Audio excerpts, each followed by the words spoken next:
சரியா அவனை சுட்டுட்டியா? என் குறி எப்பவும் தப்பாது. அப்படின்னா வாங்க நம்ம போலாம்.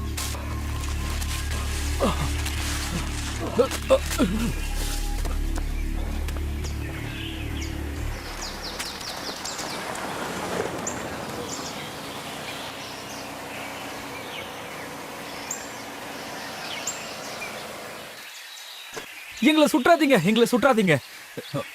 இது அவர்தான், மைக் டான்டன், அவரே தான். நேர்ல பார்க்க நல்லா இருக்காரு. வாவ்.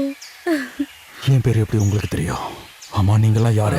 என்னோட பேர் ஸ்டீஃபன், இவன் பிராங்கி, அப்புறம் பின்னாடி இருக்கிறவ கேண்டிகேல். ஹாய். நீங்களாம் இங்க என்ன பண்றீங்க? உங்களுக்கு நாங்க ஹெல்ப் பண்ண தான் வந்தோம். ஆமா, இந்த ஷோவை நாங்க இன்டர்நெட்ல பார்த்து ஹேக் பண்ணோம். இப்போ இந்த இடத்தையும் கண்டுபிடிச்சிட்டோம். சரி, இப்ப நான் சொல்றத கேளுங்க. உங்களை யாராவது கொலை பண்றதுக்கு முன்னாடி இங்க இருந்து தப்பிச்சு போயிடுங்க.